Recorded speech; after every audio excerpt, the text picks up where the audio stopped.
Well, good morning, everyone. I'm Susan Bridges, the president of the Brewster Ponds Coalition, and thank you very much for coming today to help us celebrate this major milestone, our 10th anniversary of the Brewster Ponds Coalition.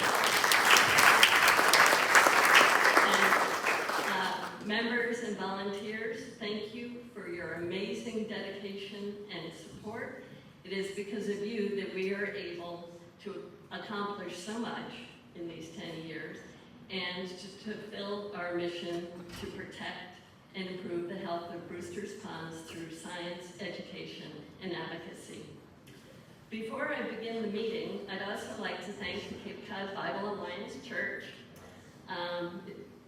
and for generously offering us this space, as Jim said, for the 4th year. I'd like to thank Jim Van Ness and his wife Leslie for their help setting up today, and also Jesse Chechny, I hope I pronounced that right, Jesse, who's helping with the audio-visual work here.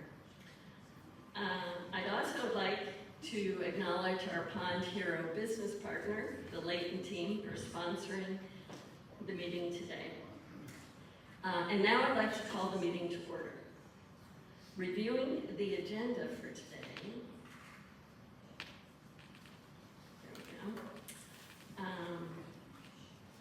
I'll begin by introducing our board members, followed by a review of this year's highlights.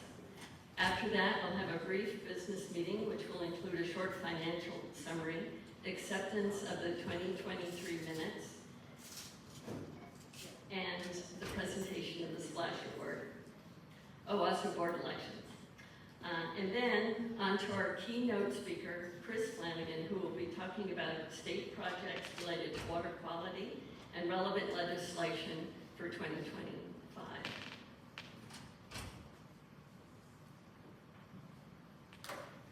So here's our leadership team. It gives me great pleasure to introduce our extremely dedicated and hardworking board of directors. So, directors, if you could just stand up when I call your name, I'd appreciate that. John Keith, our vice president. Rob Condon, our treasurer. Nancy Ortiz, secretary. Martin Burke, chair of membership and co-leader of the Citizen Science Team. Ron Essick, co-leader of the Citizen Science Team and the Brewster Ponds Coalition representative on the town's Natural Resources Advisory Committee. Kevin Kearns, our Pond Outreach Chair. Mark Patel, Chair of the Pond Education Committee. Mary Montestock, Chair of the Events Team and Assistant to Marty. And although not a board of director, Jane Savio is our administrative consultant. I'd also like to introduce 3 new board members. Tim Chase, who will be taking over as chair of the membership committee after Marty. Karen Fry, who will be our new secretary. Karen's not here today, though. She had plans. She's in Maine. And Linda Derbyshire, back there, who will be helping with the event. So next, before we continue, I'd like to introduce the people responsible for the Ponds Coalition creation 10 years ago. We're very lucky to have with us today, and I just want to thank them so much for getting this project off the ground. Karen Malthus Benjamin, our first president. John Keith was vice president. He likes that job. Tony Ortiz, our first treasurer. Glenn Pelletier, our first clerk. Conrad Schultz, also a past vice president and chair of communications. Don Walnut, whose membership, and I think did all kinds of other things. And Tom Boughton, who is the second president of the And I'd also like to acknowledge Cameron Ferguson, who's here today and was on the board for several years.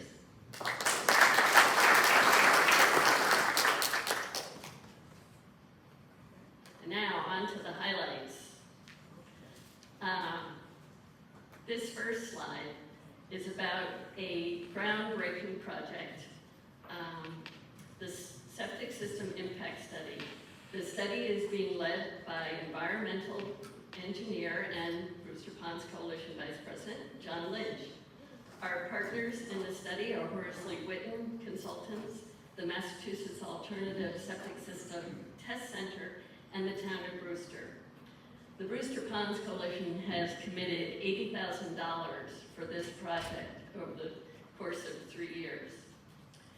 The purpose of the study is to improve our understanding of how far and how fast phosphorus and nitrogen travel from septic systems to the ponds through Cape Cod sandy soils. The results of this study will help develop regulations that actually have a positive impact on ponds.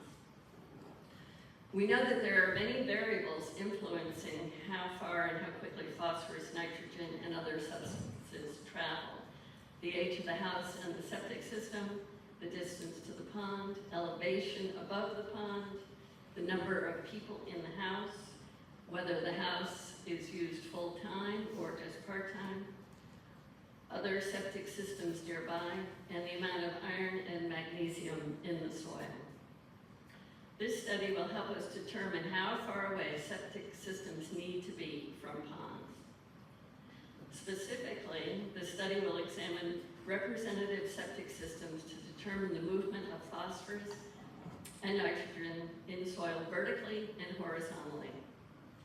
To do this, we're installing monitoring wells, downgrading from leach fields, and sampling over a 1-year period for phosphorus, nitrogen, and other parameters. We began the study last year studying 2 houses on Griffiths Pond and 2 houses on Elbow Pond. Unfortunately, the houses on Griffiths Pond were too high in elevation above the pond to easily gather the data that we needed. At Elbow Pond, we discovered the GIS map showing the direction of groundwater flow were incorrect. The plumes from the leach fields were actually flowing towards the bay instead of the pond. That was interesting.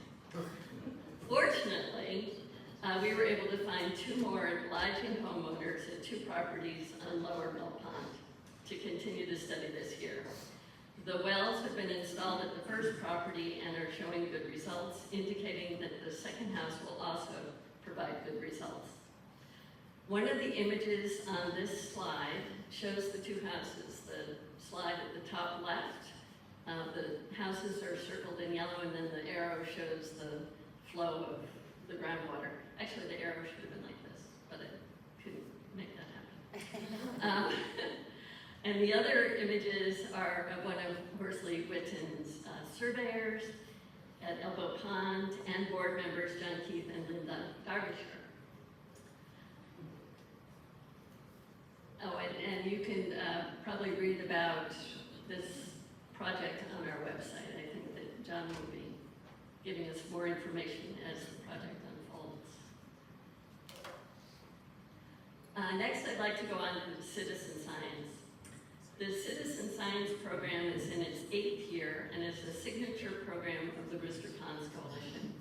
The program was developed by Karen Marcus Benjamin, the first president of the Ponds Coalition, and Marty Burke and Ron Essig are currently the leading team. The Cyanobacteria Monitoring Program, in collaboration with the town of Brewster and APCC, this year has 53 volunteers, and volunteers sample 20 ponds on a bi-weekly basis from May through October. The samples are analyzed by APCC and Brewster Ponds Coalition staff.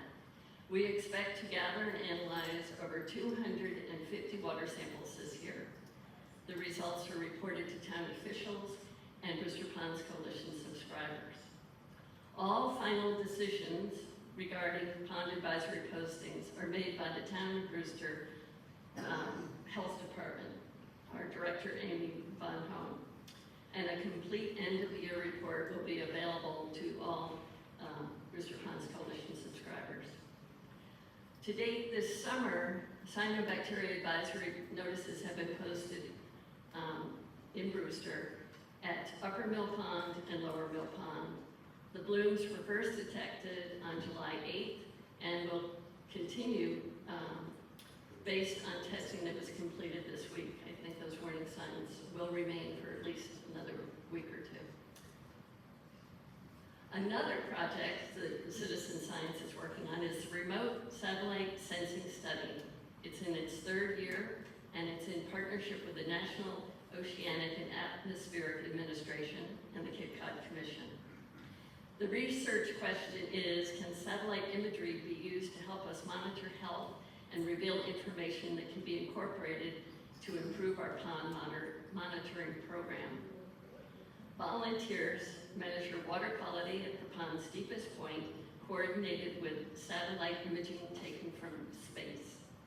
60 measurements will be taken at Long, Lower Mill, Seymour, Sheep, and Walker's ponds. The 2023 year-end results are available to the public. Next, the Brewster Ponds Coalition and the town of Brewster partnered on the cost and construction of an equipment shed housed at the improved Long Pond beach landing. The shed is storing the town's lifeguard equipment and the Citizen Science team's monitoring equipment. So the photos on this slide at the top left, there's a slide of Chloe Backus, a high school student in her second year as a Citizen Science volunteer. And I think that's Marty in the photo with her, I'm not sure. And then to the right, this is a photo that was taken of our poor Citizen Science volunteers on the coldest day when they are having their refresher training for the year. It doesn't look like fun. They're very dedicated people. And then the bottom left is the new shed, and bottom right is Marty setting up equipment in the shed.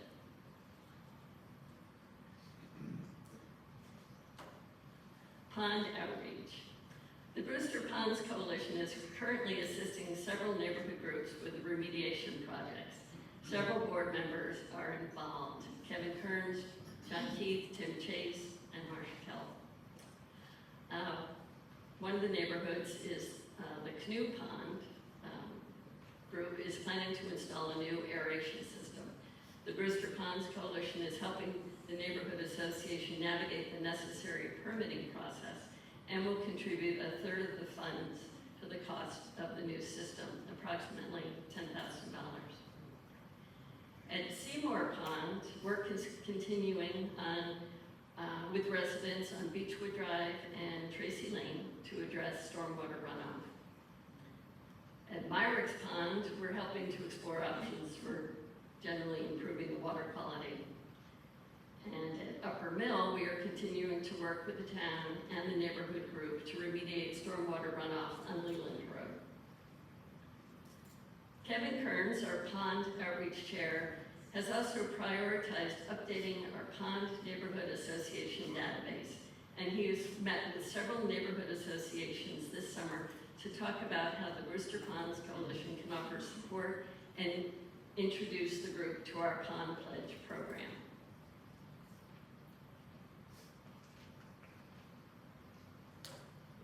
Highlights of the Pond Education Committee. The Pond Education Program for Brewster School children is another signature program also launched by Karen Malcolm Benjamin. The program provides 2nd and 5th grade teachers at the Stony Brook and Eddy Elementary Schools with grade-appropriate pond kits, which include curriculum guides, lesson plans, classroom activities, and reference materials. The highlight for the students is an end-of-the-year hands-on field trip to Long Pond. This year, 135 students, 16 staff members, and 18 volunteers participated. Also, new to the program this year was the purchase of 2 computerized microscopes for enlarging and projecting images of microinvertebrates on a large screen in the Eddy School Science Room. And finally, the Brewster Ponds Coalition also awarded $1,000 scholarships to 2 Nauset Regional High School students. Sage Latch, I'm not sure I pronounced it, and Chloe I'm not good at names, I'm sorry. You saw Chloe earlier in the citizen science photo. Sage plans to attend the College of the Atlantic in Bar Harbor, Maine, majoring in human ecology, and Chloe is headed to Fairfield University in Connecticut and plans to major in biomedical studies. So referring to this slide, you can see at the top, it's photos of the pond field trip. Bottom left, I think it was the 5th grader, maybe it was 2nd graders, made dioramas that are awfully cute. And then the slide of one of the creatures that the kids were able to watch on the screen, on the large screen. And then our scholarship awardees.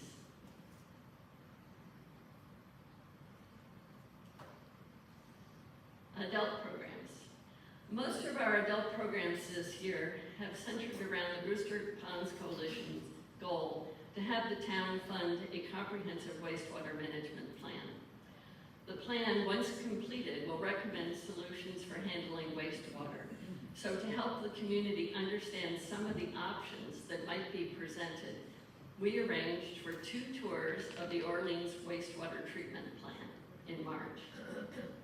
We followed this up with a talk at the library about decentralized or neighborhood wastewater treatment plants given by Dave Bennett, who's an environmental engineer and a member of the Board of Health.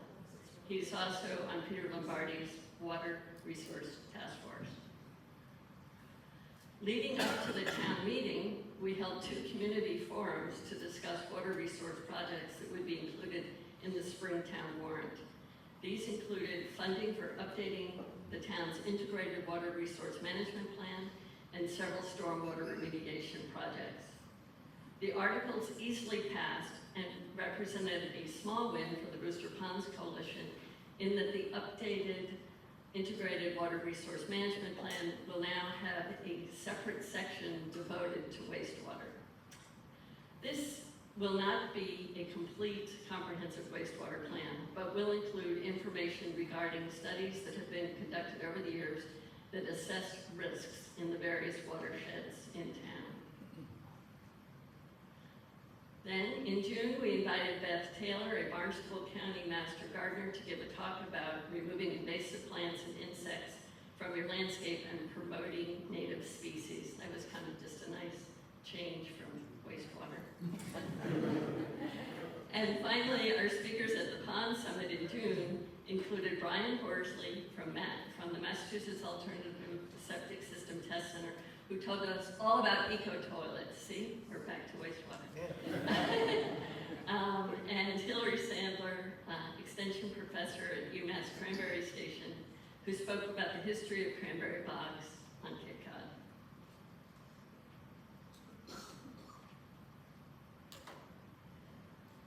Well, town-wide events are always pretty much fun. So, again, for the 2nd year, the Brewster Ponds Coalition participated in the Eco Expo in February during school break. This event is at the Museum of Natural History and is hosted by the Brewster Chamber of Commerce. Then in Beautify Brewster in April, Nancy Ortiz did an outstanding job of organizing a team of 30 volunteers to help with the cleanup.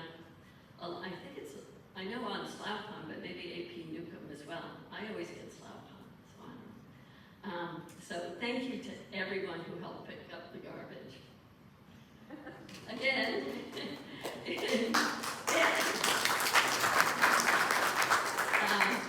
Brewster in Bloom. So this is the 2nd year the Brewster Ponds Coalition has had a float in the parade. And I gotta tell you, it's a lot of fun. So if you didn't come out this past year, come out in 2025, because it is fun and all the floats are great. Conservation Day 2024 unfortunately had to be canceled because of weather. But I put a little slide in here showing what's on the front of the t-shirts. The Brewster Conservation Trust has these really great t-shirts, and if you're interested in buying one, the theme was trees, trees, superheroes of the natural world. It's a very cool t-shirt, so you might want to get one. And then the last slide is of the annual meeting in the spring with the ballots raised to approve the articles related to water resources.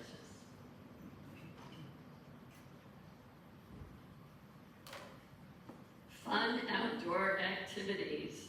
Well, the Brewster Ponds Coalition is well known for our fun and educational outdoor activities.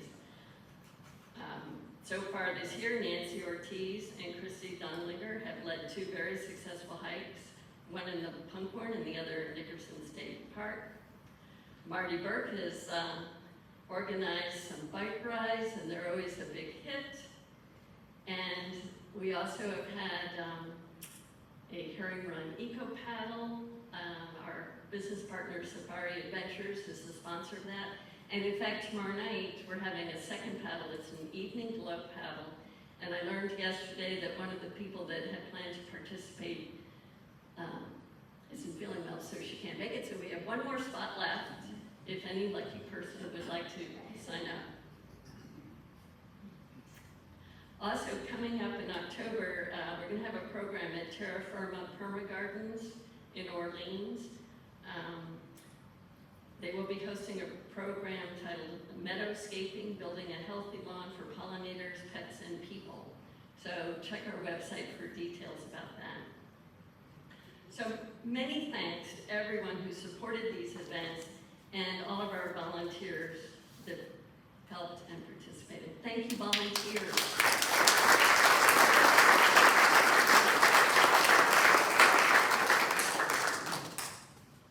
So I wanted to take just a minute or two to talk about strategic plans. The long-term goals of the Brewster Ponds Coalition are, first, working with the town administrator and select board to sponsor an article on the town warrant to fund a town-wide comprehensive wastewater plan. We also plan on continuation expansion of water quality testing and scientific research, working with neighborhood groups, the Department of Public Works, and the Department of Natural Resources and Conservation on pond remediation projects, and educating the community about water quality issues and their critical role in protecting this important resource. Our priorities for 2024 and 2025 are these. Number 1, develop a plan for the Long Pond Sea Camps property that improves water quality within the Zone 2, Long Pond, Herring River, and Pleasant Bay watersheds. 2, funding for a town-wide wastewater management plan. 3, completion of the pond management plan and 2 or 3 pond studies. The town has already funded this project. We just have to see it through. 5, work with the Department of Public Works to prioritize stormwater remediation projects to protect ponds. And 6, work with conservation and the Department of Natural Resources to simplify the permitting process for remediation projects. So that's a lot on our plate, and I hope you'll all help us. So now moving on to the business portion of the meeting, I'd like to ask Rob to come up and give our treasurer's report.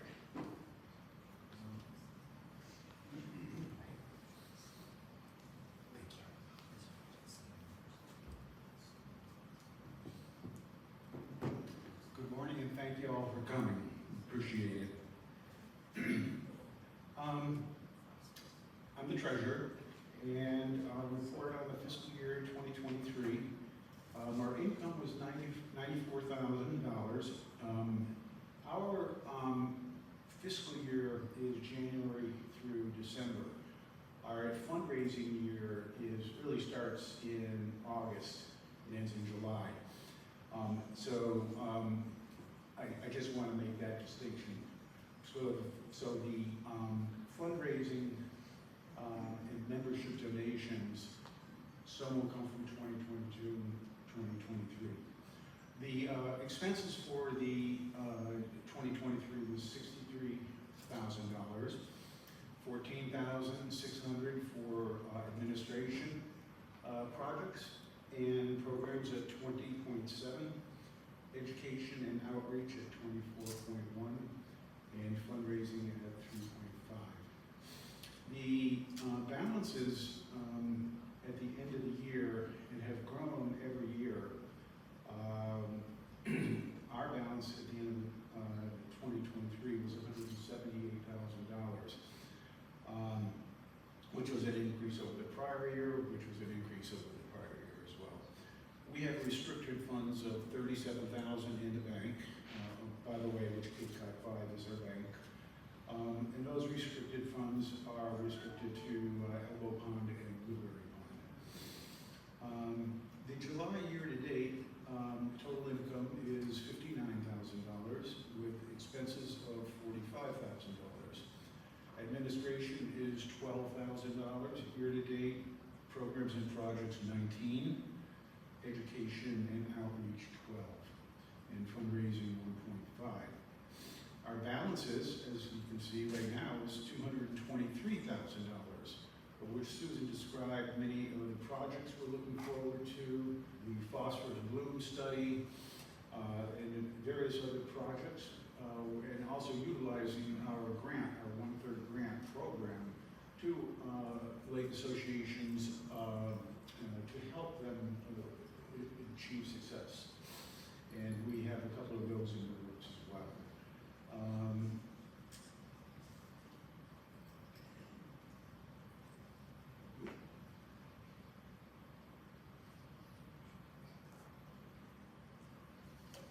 As far as the pie chart, how do we spend your donations?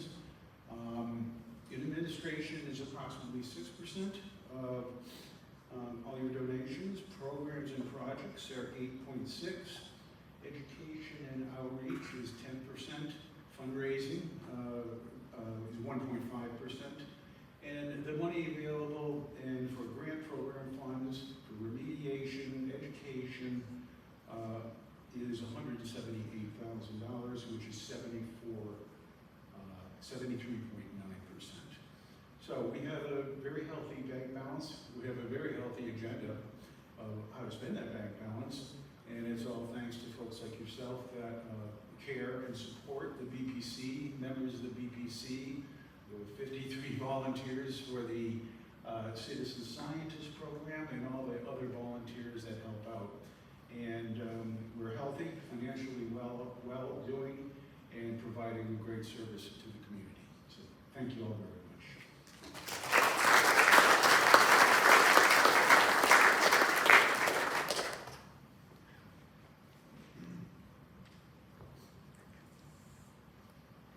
Thank you, Rob.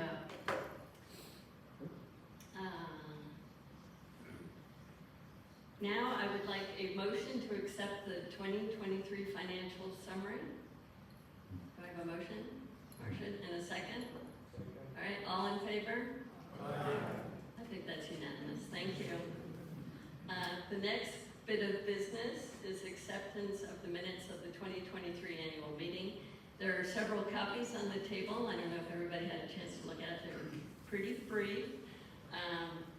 But I need a motion to accept the 2023 minutes. Thank you. A second? All in favor? Aye. Great. Thank you. The motion passes. Next. There we go. Now we need to talk about the annual elections. In accordance with the bylaws of the Brewster Ponds Coalition, election of directors takes place at the annual meeting of the corporation. The board of directors have staggered 3-year terms to ensure continuity of leadership. And as you can see, the current classes for 2024 are Marty Berg, Ron Essick, John Keith, Marcia Kelb, and Nancy Ortiz. Next year, in 2025, it's me, Rob Condon, and Kevin Kearns. In 2026, the class would have been Mary Matterstock and Tim Chase. And then for 2027, it's Karen Fry and Linda Derbyshire. Note that Marty, Ron, John, Marcia, and Nancy are all ending 3-year terms this year. While Ron, John, and Marcia have offered to serve another 3-year term, Marty and Nancy have both, who have both served already 2 terms, have elected to retire from the board. And then also after 4 years on the board as a very dedicated volunteer, Mary has also decided to retire from the board. So here's our proposed slate of nominees. The nominating committee proposes the following slate for election to the Brewster Ponds Coalition Board. Re-elect Ron Essig, John Keith, and Marcia Kell to 3-year terms ending in 2027. Do I have a motion to re-elect John, Ron, and Marcia for another 3-year term? Thank you. Second? All in favor? Aye. Thank goodness. Okay, next. Tim Chase has actually been an active volunteer, an active member of the board since last fall. He has a bachelor's degree in electrical engineering and a master's degree in computer system engineering. Tim co-founded a hardware and software company specialized in satellite communications and actually holds a patent related to satellite communications. He's our new techie guy and fortunately has agreed to take over from Marty as chair of the membership committee. Yeah, woo. So I'd like to ask for a motion to confirm Tim Chase's 3-year term ending in 2026. Thank you. And second, and all in favor? Yay! Welcome, Tim. Now you're official. We're also very lucky to be able to nominate 2 new board members this year. You know what? I think I have to move this along. Oh, no. Okay. We're lucky to have 2 new board members this year, Karen Fry and Linda Derbyshire. Karen has a degree in cellular biology with a minor in business and a specialization in technical medical writing. She has spent every summer here as a child and moved to the Brewster 7 years ago. She's been a volunteer on the communications team for, I think, 3 years, and is a citizen science volunteer. Even better, Karen has agreed to become our new board secretary. Linda is certified as a clinical specialist in adult psychiatric and mental health nursing.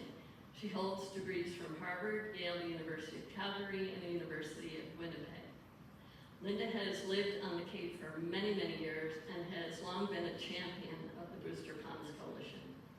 She has been an active volunteer on the events team for several months and has agreed to help lead the events team going forward. So may I have a motion to elect new board members, Karen Fry and Linda Derbyshire, to 3-year terms ending in 2027. Thank you. In a second. All in favor? Aye. Thank you very much. Now we have our new board.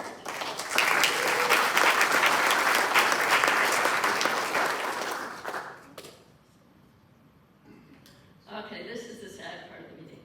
A heartfelt thanks to 3 departing board members.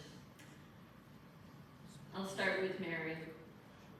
Although not always on the board, Mary has been involved with the Brewster Ponds Coalition from the very beginning.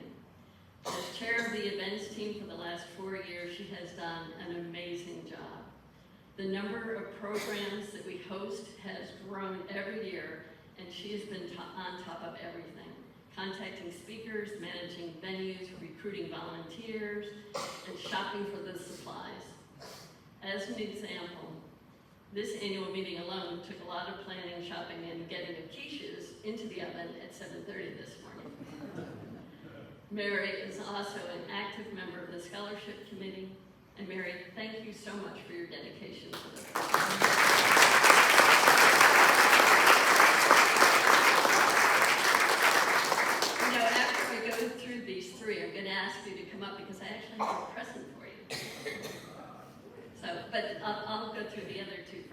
So Nancy Ortiz. Nancy has been involved from the start, partly because her husband Tony was the treasurer of the Ponds Coalition. She couldn't avoid it. She joined the Brewster Ponds Coalition 6 years ago, joined the board 6 years ago, and became our board secretary after Gwen. Her board meeting minutes are excellent, but she's also been very, very active on the events team, organized Beautify Brewster cleanup crew, and has planned and led many Brewster Ponds Coalition sponsored hikes. And Nancy has been the kind of volunteer that raises her hand whenever a hand is needed. As an example, she volunteered to be the assistant treasurer, picking up the mail and making bank deposits during the months when Rob was away in winter. Nancy, thank you. Where's Nancy? There she is. Thank you.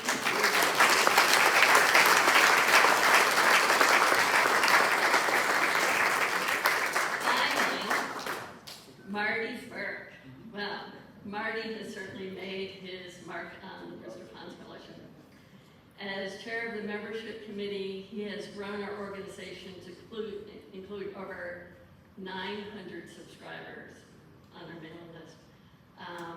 During the 2023-24 membership campaign that just ended, he raised $89,500 in donations. This was 105% of his goal. I think Marty exceeds his goal every year. So I have this question, I have to ask this. How many of you in this room have had a phone call from Marty? How many haven't? Nobody, right? Marty loves, he loves fundraising, and he loves talking to people and connecting with people, and I think that's why he's been so successful. Marty has also chaired the Citizen Science Program for the last 6 years and has not only expanded the original program, but added additional projects, including the food web study, the cyanobacteria aerosol study under his watch, the anatoxic A study, and the National Oceanic and Atmospheric Administration project. He has strengthened partnerships with the Board of Health, APCC, and other environmental groups. Marty, along with Nancy, organized the BPC's Brewster, Beautified Brewster cleanup crew for several years, and it was his idea to sponsor bike rides. He has also been so dedicated to the Brewster Ponds Coalition that he even joined our board meetings virtually from France. Marty, you're one of a kind, and thank you for all you've done for the Brewster Ponds Coalition.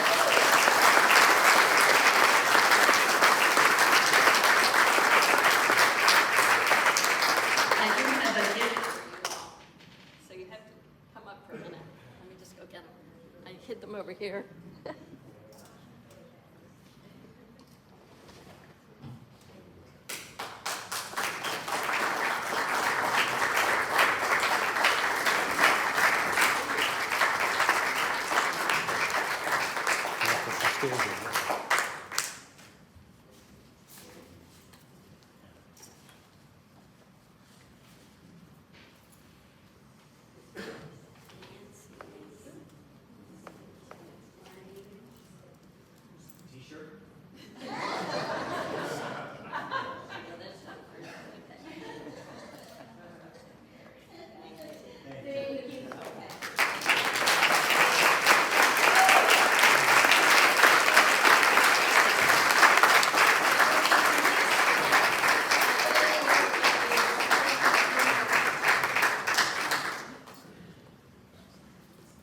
Okay, that concludes the business portion. Now for the really fun stuff, the Splash Award. And move the slide. There we go.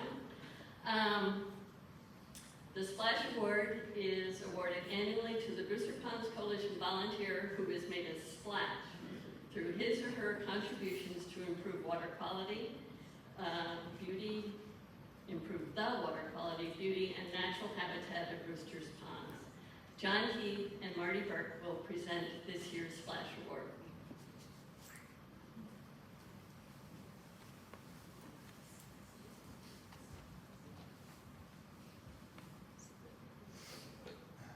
it's my honor to introduce our Splash Award winner for 2024.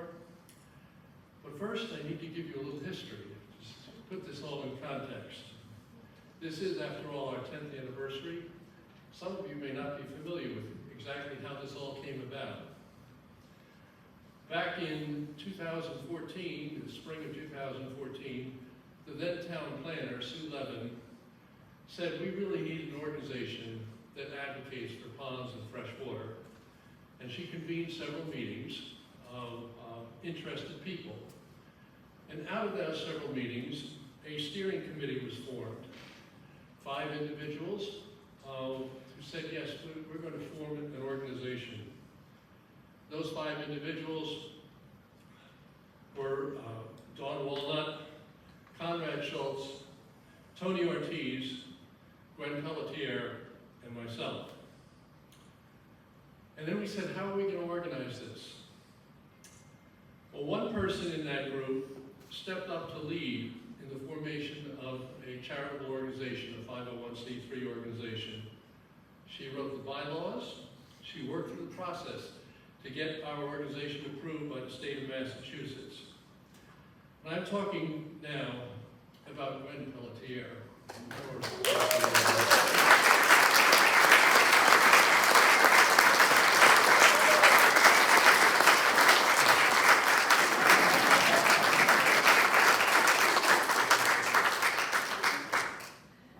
By November 2014, our organization was approved by the state, and the initial board was formed.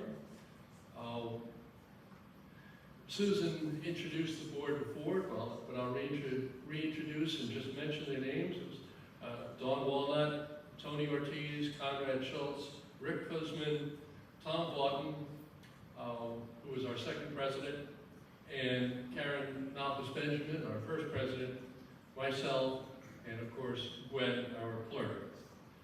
The organization today only exists because somebody took the lead to do that groundbreaking organizational work.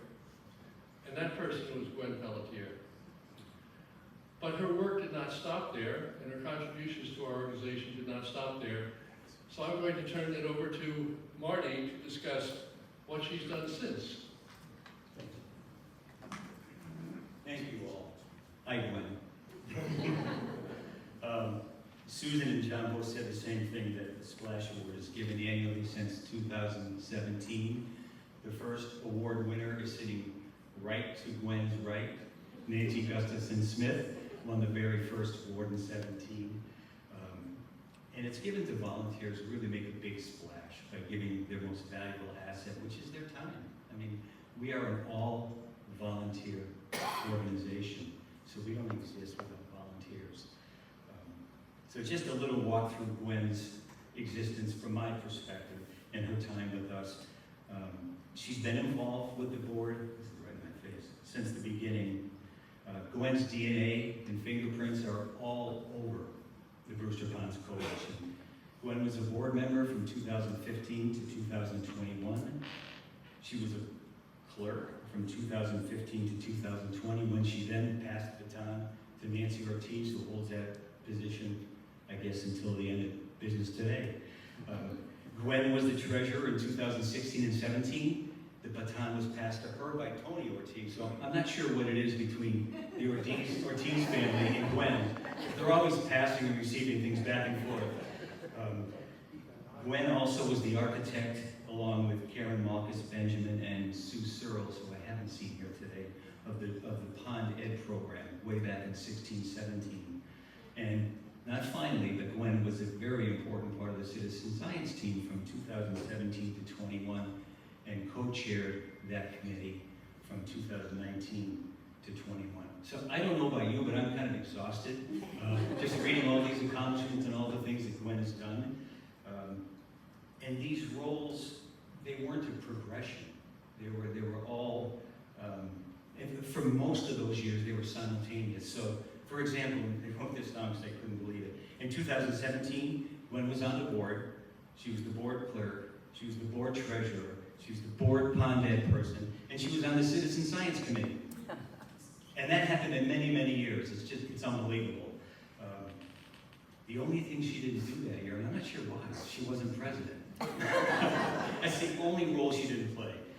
I met Gwen in 17 when the citizen science program was developed by Karen Marcus Benjamin at the same table. Gwen was one of 6 volunteers on the citizen science program that year. Chuck Medansky, who's an award winner, was one of the others. And we have many, many pictures to prove it of Gwen in her green waders with her co-conspirator in many of the pictures, Doug Smith right next to her.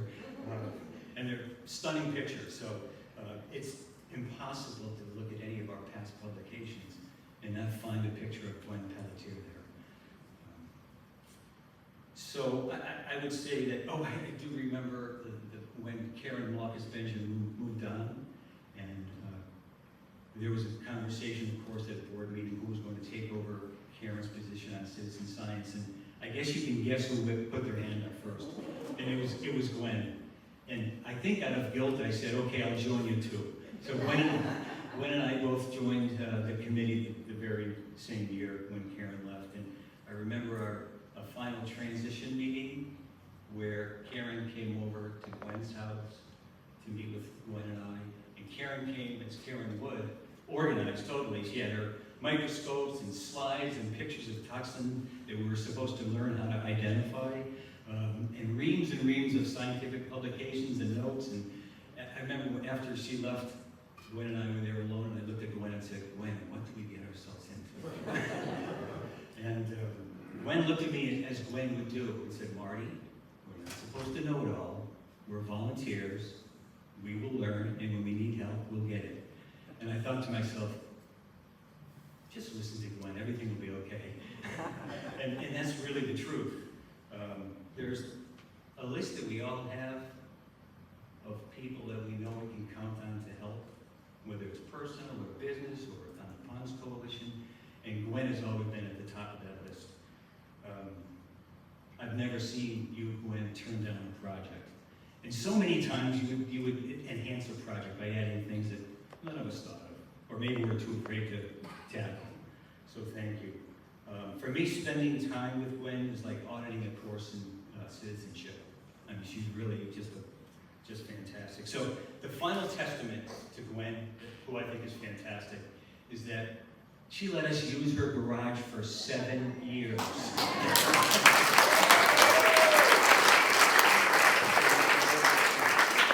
And when I say us, I mean the organization, the Citizen Science Program. Half of her garage was filled with the citizen science equipment. We stored there, and then citizen scientists would come in Monday, Tuesday, and Wednesday every other week, clean the equipment, and wake Gwen up at 7:15 in the morning probably, and she was just kind to do that. So thank you, Gwen. And thank you for, as John said, all the hours that you put in, and your DNA is all over BPC. We owe a lot of gratitude to you. So come on up and get your award.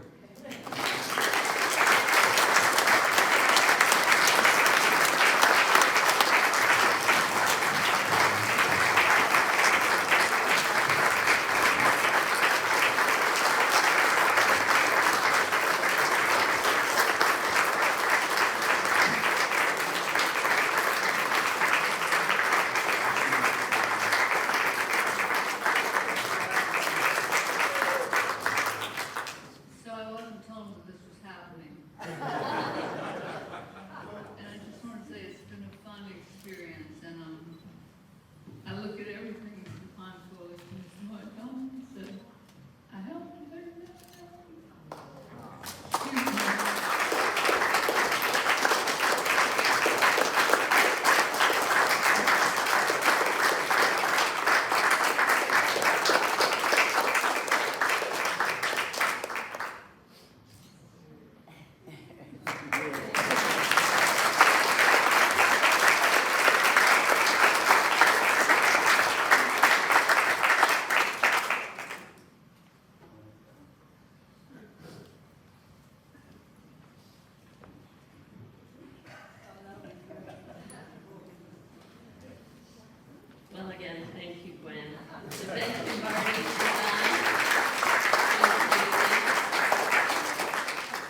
speaker. State Representative Christopher Flanagan is a member of the Massachusetts House of Representatives, where he serves on the joint committees on agriculture, labor, and workforce development, financial services and cybersecurity, and AI. In 2023, he assumed office representing the 1st Barnstable District, which includes Brewster, Dennis, and Yarmouth. And before being elected as a state representative, Chris was elected as a Dennis Select Board member for 2 terms and served 2 U.S. senators from Massachusetts and Secretary Kerry's office at the U.S. Department of State. With a strong focus on expanding access to quality early childhood education, building affordable and sustainable housing, as well as infrastructure protecting our water quality and environment, doing so by filing pieces of legislation and bills that he has co-sponsored. Chris lives in Dennis with his wife, daughter, and twin sons. Welcome, Chris.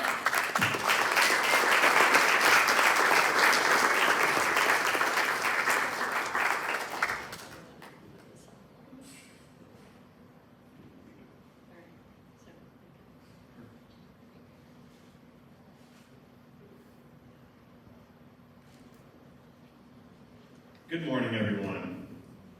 Thank you, Susan, for that wonderful introduction. My name's Chris Flanagan, and I'm really resisting telling you that I'm with the government and I'm here to help, but I'm with the government and I'm here to help. A few things. One way that I view my role as a state representative is to really support the great work of organizations like Brewster Ponds Coalition.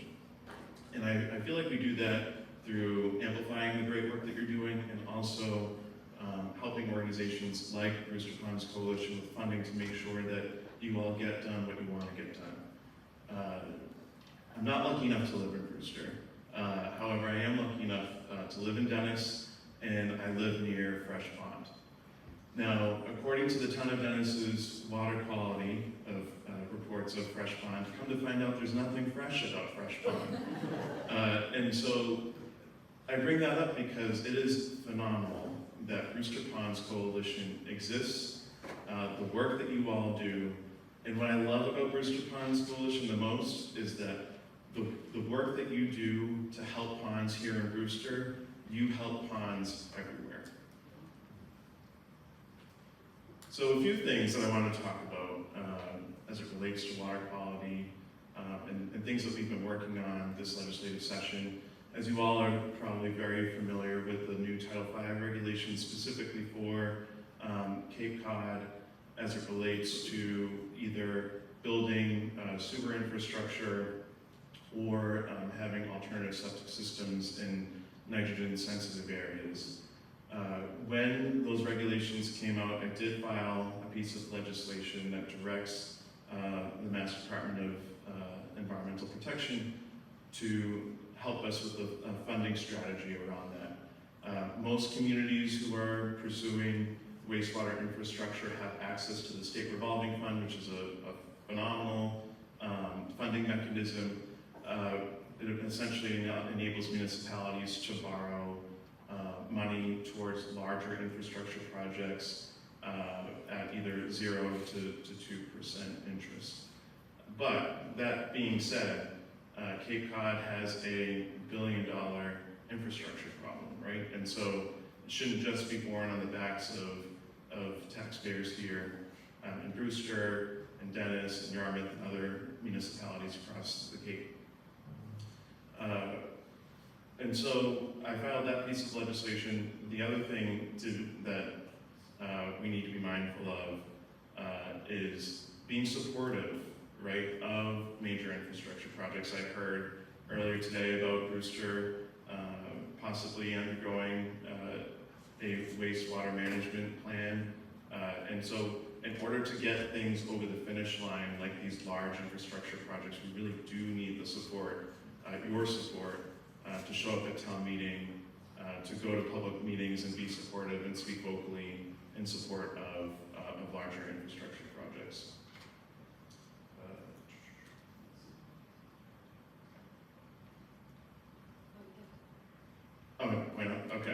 Thank you. And so a couple of other things as it relates to water quality that has been percolating. I know with active interest, many of you have reached out to me about Holtec and dumping hazardous waste into Cape Cod Bay. We have had a real partner in Mass DEP. They have rejected permit after permit that Holtec has filed, and most recently, a few weeks ago, they rejected another permit of theirs. So the Commonwealth of Massachusetts is really holding Holtec's feet to the fire and really doing everything that we can to prevent Holtec from dumping these chemicals into our waters. And then the other area of interest that comes up that I hear from many folks on is the machine gun range over at Joint Base Cape Cod. As you know, we have a single source aquifer. There's a lot of studies and information out there around how that could be damaging to our water quality. Myself and the Cape delegation most recently sent a letter to the governor as well as Joint Base Cape Cod, asking them to depart from the plan. We will be having a meeting. The response to our letter was that we will be having a meeting in the coming weeks, which I think is a good thing, but we've been very vocal and strong against the machine gun range. They've had access, and I believe still do have access to a training facility in Vermont, and so we feel like there's really no need for them to pursue that.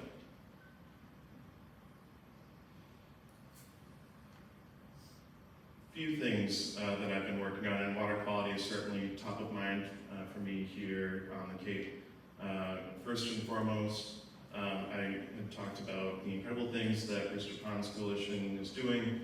I did file an earmark for $25,000 for the Brewster Ponds Coalition.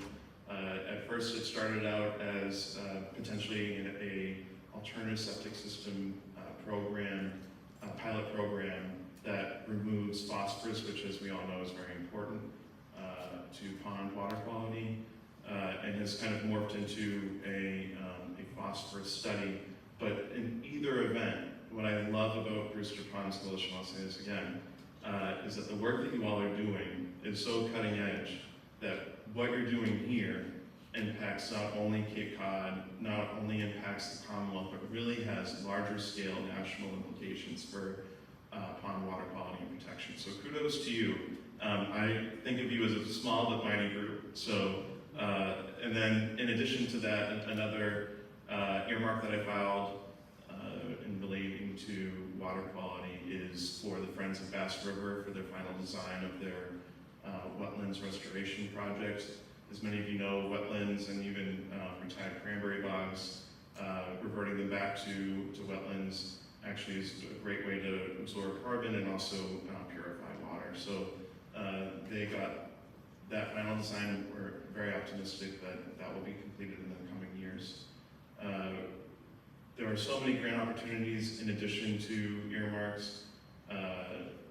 There's probably too many to name, but I will definitely work with the Brewster Ponds Coalition to see if there is additional funding for at the state level or even at the federal level. I know PFAS is an area of major concern.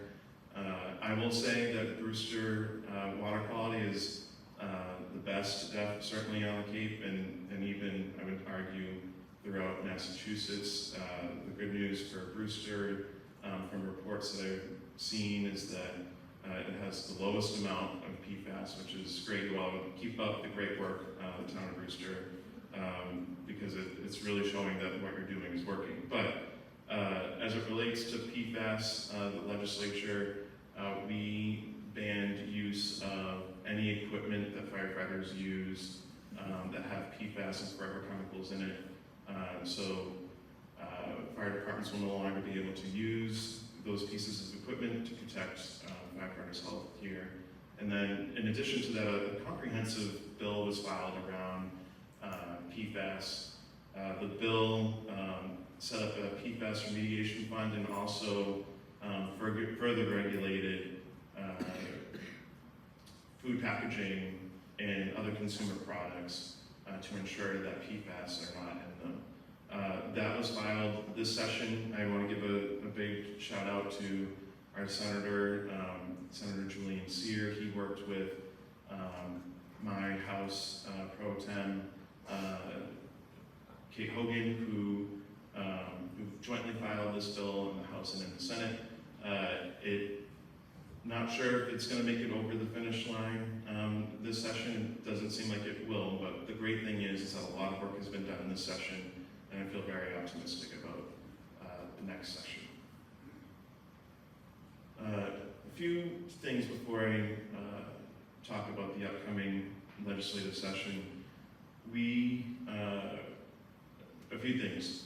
It seems as though, and I'm really pushing for this, and I've had conversations with House leadership, and from the responses that I've gotten privately and then also what they've shared publicly, it does seem hopeful that we'll have a special formal session to get pieces of legislation over the finish line, like the Economic Development Bond Bill, the Climate Bill, and so I'm hopeful that that happens either this month or in September.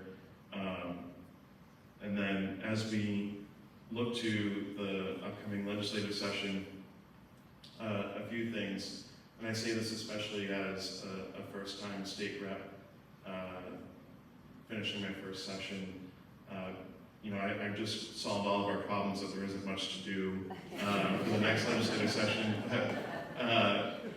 But as we look forward, one thing that's top of mind for me is passing things like the PFAS legislation, if it doesn't pass this session, for next session.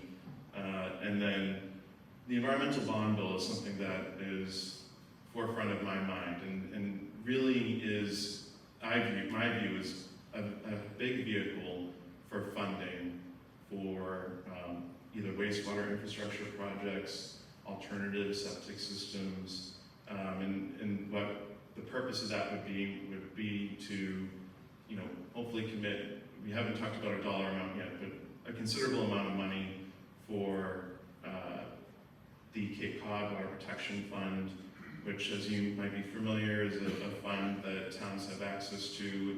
The primary revenue from that is derived from short-term rental taxes, and then also, and that would primarily fund sewer projects as it currently exists, and then I'm thinking of the Aqua Fund, which is also another regional fund at the county level that funds alternative septic systems. One thing that's top of mind for me, especially as we're talking about pond water quality, is making sure that we have a product that also removes phosphorus, and that's a product that I think is on the cutting edge, and I'm hopeful in the years to come that product is readily available and we can use that and use the Aqua Fund as a vehicle to fund alternative septic systems for folks who live here in Brewster and on the Cape.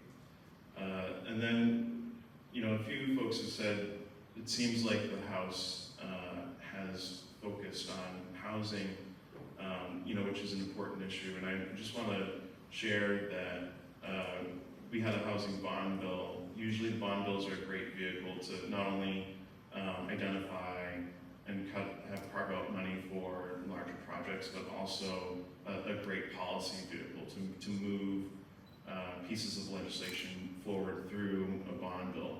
And we did that through the housing bond bill as it relates to housing, but also really view the environmental bond bill as a way that we can really focus on issues relating to water quality, PFAS, and other contaminants of concern. A few things that I haven't touched on that might be of interest. The state also created a sewer credit program, and that's funded through our operating budget. So as folks tie into sewer systems, they can get a tax credit up to $18,000 to make that connection, so that that cost isn't borne solely on the resident. And then, we live in beautiful Cape Cod, right? We're all lucky to live here. And Brewster is, an amazing place, and a special place.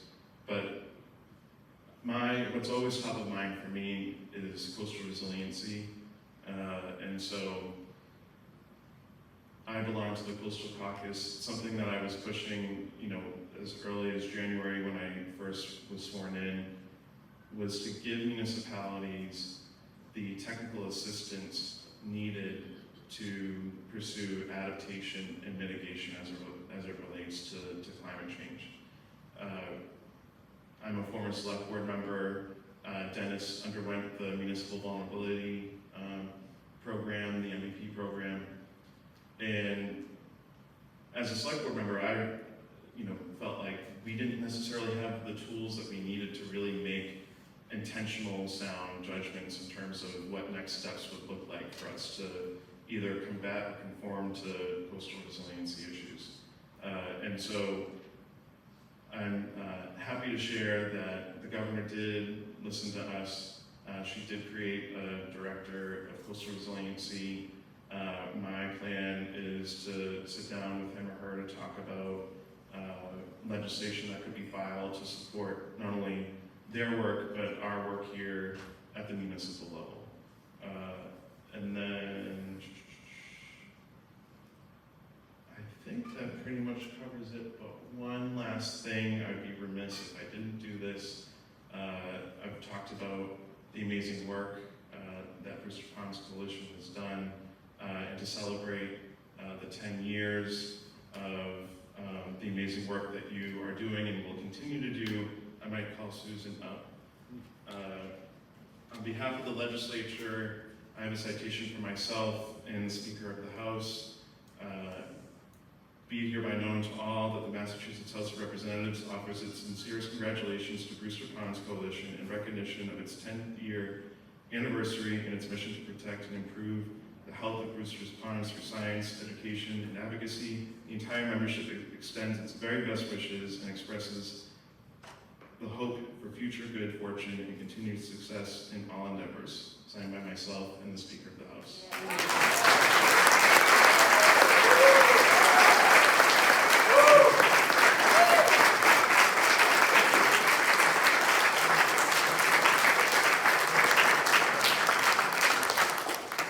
And with that, I'm happy to take questions. I'm also going to stay to the end if you wanted to ask me privately, but I see a hand. Absolutely. Sure. My name's Anne Percent. I'm from the Harwich Pine Coalition. We just started up. Hopefully someday we'll be as big and successful as you all are in this room. But I wanted to ask specifically about the short-term rental tax, because there was an article in the Cape Cod Chronicle in May about how towns have not been empowered to actually enforce short-term rentals in any way, especially with regard to zoning of numbers of people who, lodge in a Airbnb, for example. And it seems to me that there's some tightening that needs to be done all around the short-term legislation, not just in terms of collecting the tax and making sure that everybody's registered, because I think in Harwich there's something only like, I don't remember, it's like 20-something people are registered, but there's hundreds, if not thousands, throughout Harwich that are operating these Airbnbs. So I'm wondering what can be done at the state level to empower municipalities to be able to actually regulate this, new phenomenon. It's all over the place. I mean, once Airbnbs took off, they really took off down here. And you don't want to end up like Barcelona or Venice, or these places that are just completely overrun with this excess tourism that ends up damaging the environment. So I'd love to know what can be done at the state level to tighten that situation. I'm glad that you asked the question. So a few things. Number one, I'll use Dennis as an example because I live in Dennis and I have a long-term rental there that I rent out to somebody. And so everything is done through the Board of Health, right? So the Board of Health inspects it. Dennis implemented a new ordinance that puts a cap on how many folks can be, what the capacity is and how many heads can be in the beds at night. So what I would say is that at the local level, through the Board of Health, I think that there have been towns that have been taking it a little bit more seriously and tightening it up. I'll use Dennis, as I say, as an example. We, at the state level, like for instance, I met with Airbnb to talk about this issue. They have So when you file to be in Airbnb, there's specific forms now that they make available that identifies that it's a short-term rental. There's a special tax form that individuals need to fill out that's made available through Airbnb. And then not only just Airbnb, but there are short-term property managers that also understand and produce the short-term rental tax form to folks. So in that sense, it was a concern, especially in the beginning. You know, are people filing? Are they registering the way that they should? And I feel like over the past couple of years, towns have kind of fixed the issue, as well as you know, us making sure that larger companies like Airbnb and VRBO are doing the right thing and producing the right forms to folks and making sure that they file before their listing even goes live. And then we can talk about it a little bit more in Harwich. I'm not familiar with Harwich, Oh, but it's just not happening all in Harwich, which is, and they just said, you know, people in the town just said flat out, we don't have the resources to follow up on this. So, you know, it's just, it seems very, very uneven in its implementation, and I just don't know what can be done at the state level to encourage, you know, incentivize towns to take it more seriously before there's, you know, a problem down the line. and I would love to follow up with you on this just to hear from your experience on it, and maybe there's something that we can do legislatively that hasn't already been done, and even in terms of doing something a little bit more punitive, like adding fines if you don't do the filing, or if you are over your capacity, you know, what does that look like? So happy to chat with you more about that. I appreciate you raising it. Yes, sir. Yeah, I'm curious about. Hold on 1 second, let me give you a mic. I think it'll make it a little easier. Sure. There you go. I was just beginning to say, I'm curious about the legislature's position in allowing individual towns on Cape Cod to have their own fertilizer and pesticide regulations rather than depending on the state. You know, Western Mass is not Cape Cod. Cape Cod's very unique with our sandy soil and our aquifers. We're very susceptible to fertilizers and pesticides being applied, and each town should have the ability to regulate those and not simply default to the global perspective that the state has. What's the legislature? Will you allow individual towns to set their own regulations to protect where it is we live?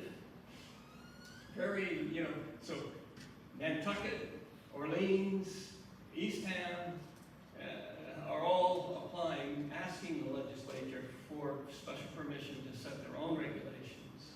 So I'd appreciate your feedback on that. Yeah, so home rule petitions are definitely an avenue that towns can undergo if they want to be exempt from some sort of state regulation. If Brewster would like to go down that path, I think that's a very viable one. As far as changing the law at the state level, I'll be honest, I'm not as familiar with the governance of pesticides. I will say when I was a select board member, we did try and ban pesticides that we used at the local level. And certainly, you know, we've had issues with Eversource spraying chemicals, and to that end, I'm absolutely with you on that. You know, we were undergoing litigation with Eversource when I was a select board member, so I hear your concerns and would definitely like to talk to you about it a little bit more to learn a little bit more. But that's I'm not familiar enough with the law to see how I would change it, but would love to continue the conversation. Any other questions?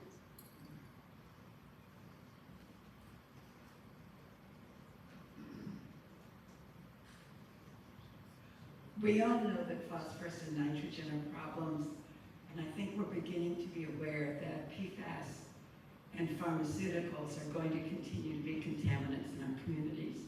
Is there any thought given to these new problems? Absolutely, and so the comprehensive PFAS legislation that was filed this session addresses some of that. The question becomes, you know, are we able to regulate when something is mass produced, what type of packaging it comes in, and can we do that here in Massachusetts? It's a good question. I hope the answer is yes. Pharmaceutical companies are not hurting for money, so if they have to come up with special packaging, you know, that removes PFAS, I'm all for that.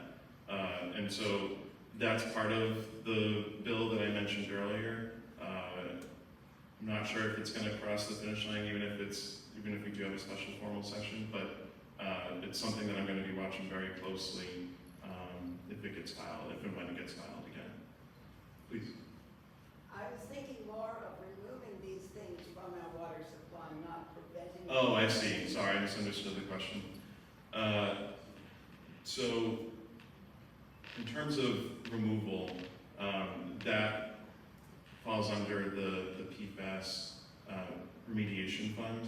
So we would need to commit funds, right, to do that, and so that is the vehicle within the legislation that would enable municipalities and water districts to do the remediation.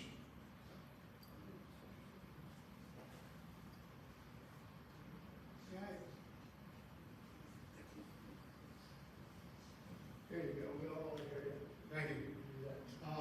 You know, one of the things in sitting here and listening to the great work that the Pond Coalition has done, I was a little surprised that we didn't speak a lot more about the use of fertilizers, and especially when we're measuring phosphorus from the outflows of septic systems. I'm not sure how you can separate fertilizer from that problem, especially on the downstream. What I'm interested in is that if the state would regulate the amount of phosphorus in a particular town, it wouldn't make any difference whether that was coming from a septic system or from a fertilizer.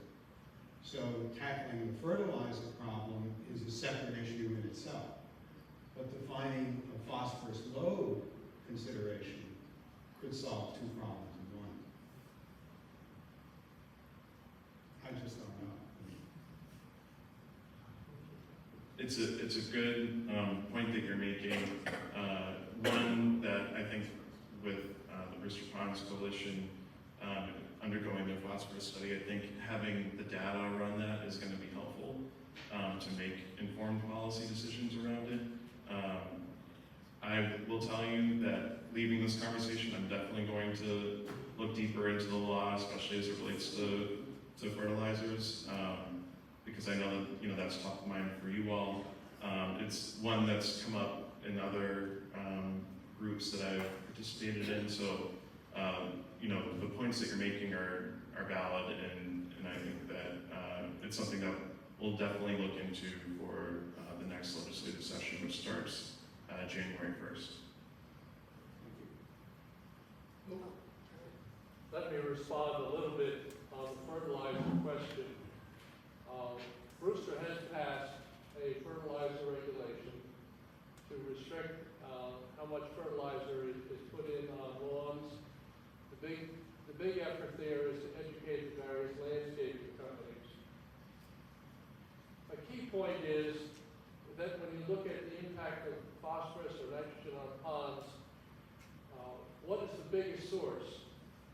Fertilizer is a relatively small source, maybe 10–15% per typical pond, where septic systems is by far the largest source. So, in a nutshell, if you took away all the fertilizer, you'd still have a problem. That doesn't mean we shouldn't do anything about fertilizer. We shouldn't need to control that. The biggest impact of fertilizers is fertilizer that runs off the lawn directly to the pond. Therefore, protection of the buffer areas around ponds and protection of the stormwater that may run off lawns into a road to a pond is the critical thing we need to do. And the Conservation Commission, the Ponds Coalition, and everybody else is trying to protect their shorelines around the pond so the fertilizer does not get there. But we need to address it, but septic systems is still the largest issue.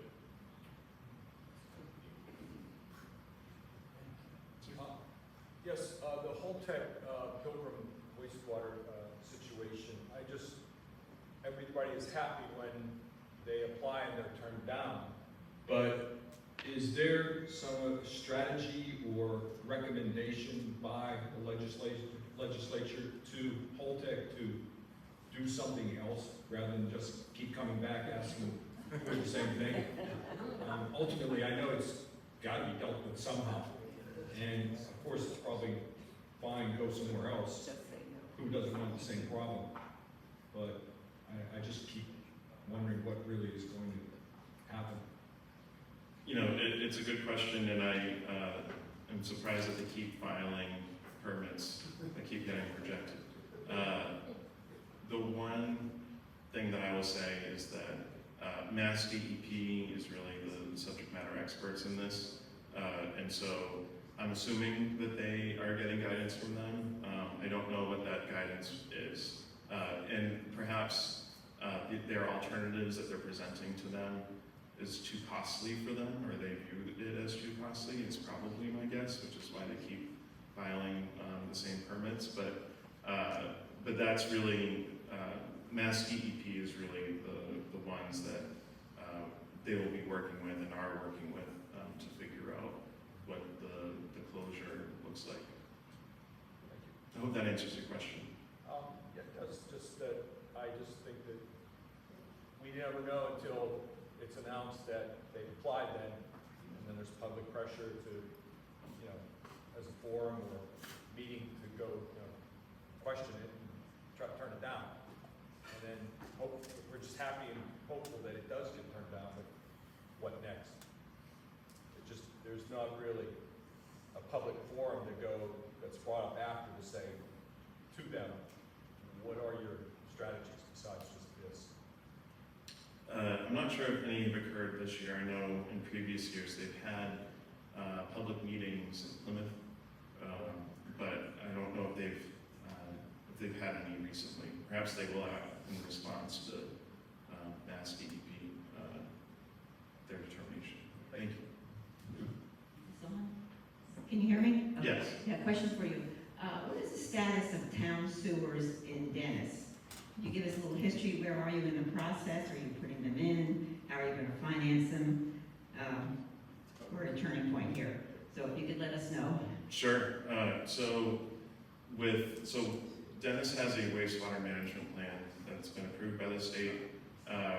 It seems likely, and I don't want to speak for the Dennis Select Board, but it seems likely that there will be wastewater articles at the upcoming special town meeting in October. As far as financing goes, I don't know if you live in Dennis. I'm happy to send you the select board meeting where they outlined the funding strategy. Obviously, taking advantage of some state grants, the SRF funding, which the reason why it happening in October is critical is they're bumping up against the deadline to submit an SRF application. So if the town passes it in October, then they're fully green-lighted to really press ahead because that will be the major funding mechanism for that. So they're almost there. They're not quite there yet, but once October happens and those articles are there and passed, then they will be moving forward. That's for a sewer system?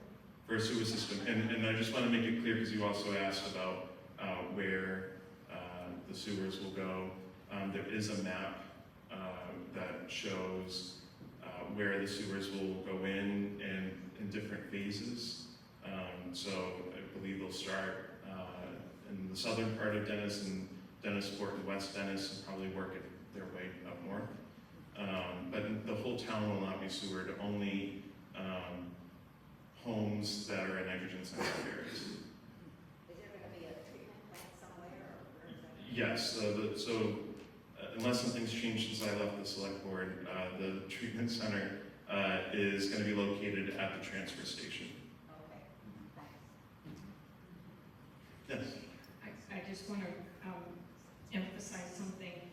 Susan may have mentioned this, but the board does work very closely with APCC, and we let them know how we feel about these issues, especially about the contamination of the bay water.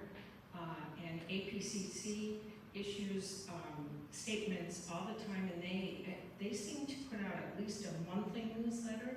So to kind of keep on top of it, that would be a really good communication tool to be in touch with the APCC on this issue and on other issues. The cyanobacteria, they do, they work with us with the testing.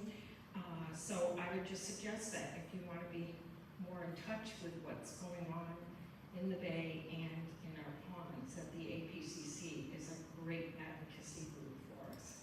And while we're talking about them, I do get their newsletters, they're great, and I hear from them on pieces of legislation all the time, which is always very helpful. So they, not only are they steeped in the work, but they do a great job of reaching out to myself and the Cape delegation on areas of interest.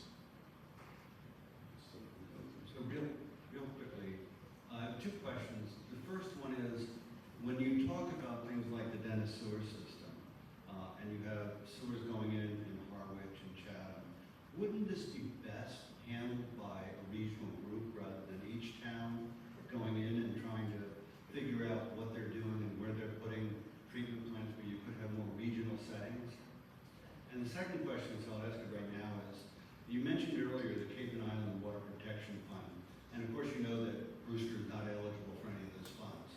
So we put in about over $1 million every year, and none of the projects that we do is eligible for that. Is there any chance that Brewster will be eligible for the revolving fund monies and the Cape and Island Water Protection Funds through those revolving funds?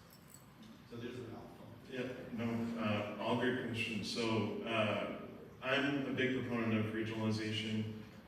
There was DHY, the Dennis, Harwich, Yarmouth, Tri-Town agreement.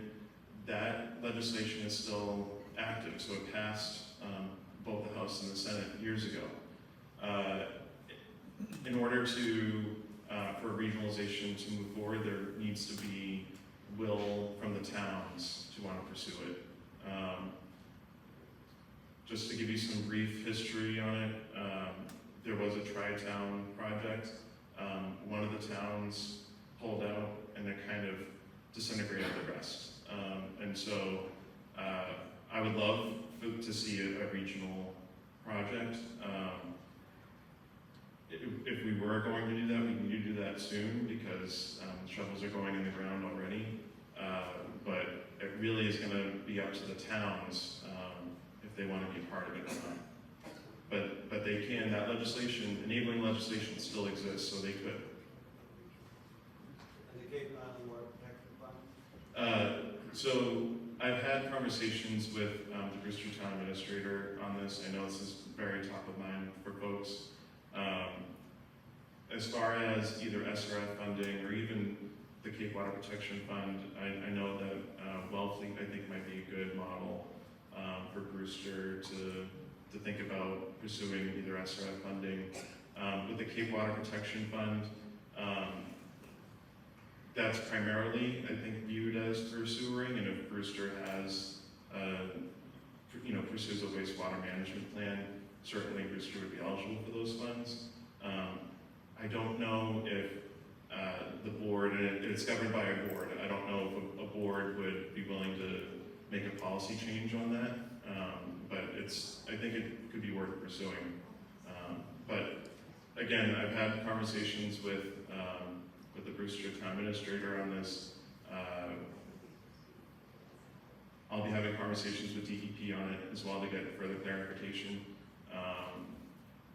and then go from there. But I hope that answers your question.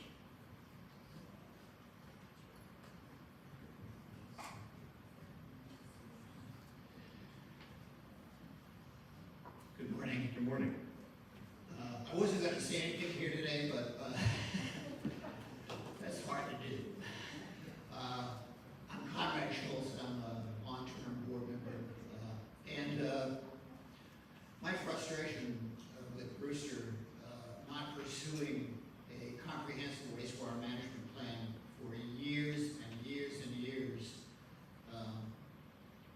what's top of mind to me, so I'm gonna say a few things about that.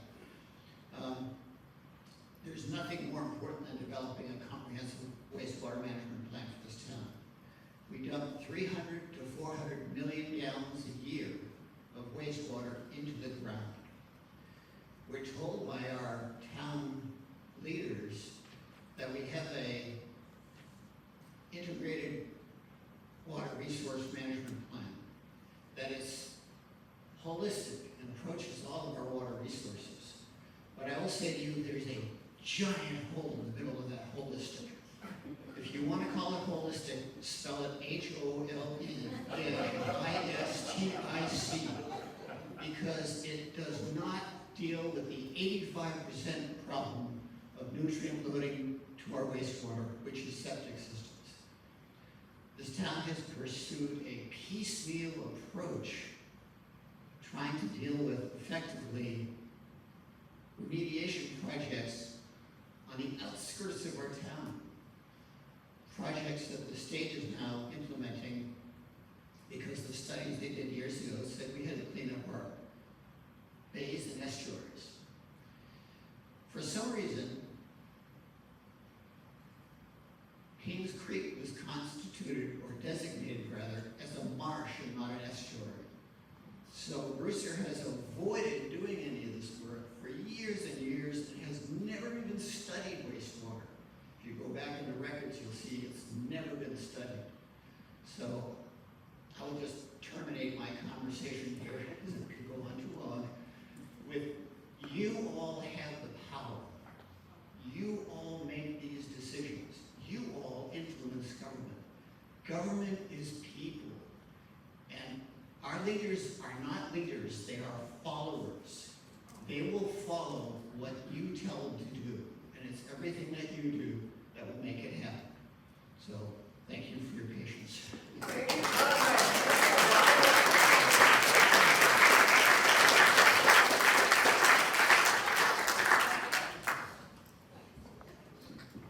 Seeing no other hands, it was truly a pleasure. Thank you so much for having me. And I'm around all the day, so feel free to ask me any questions. Thank you.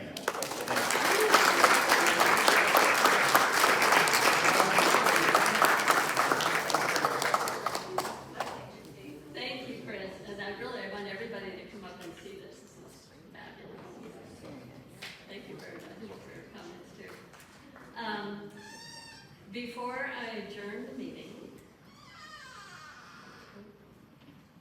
there we go. I just want to thank you one more time, members and volunteers. You make it possible for the Brewster Ponds Coalition to do what it does, and our work is so important. And actually, I want to say, that was a good segue.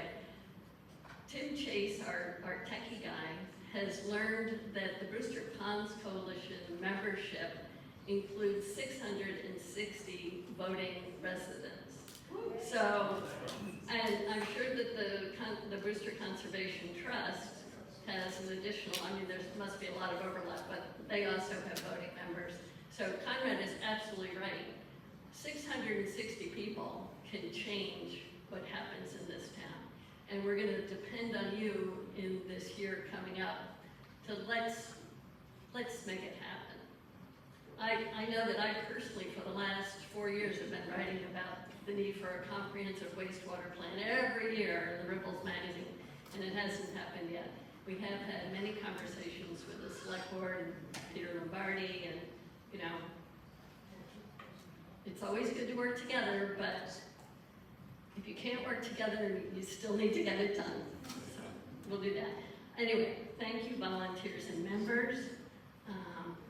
Again, thank you to the Layton team for sponsoring this event.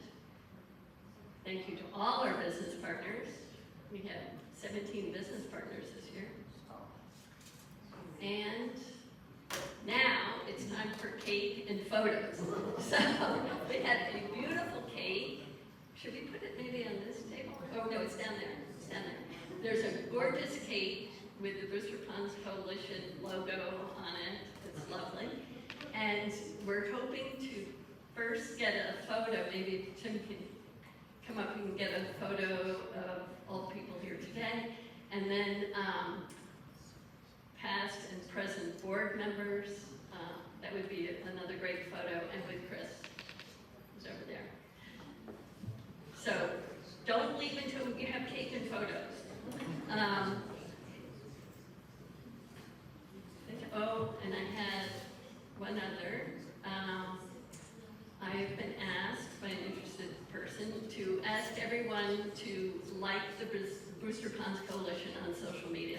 I only do Instagram, but you know, if you see something there, and Maya is the one who does Instagram. You see something there, or you're on Facebook and you see us, like us. That'll help put us more on the map. And finally, we have little magnets on the tables for everyone if you're interested.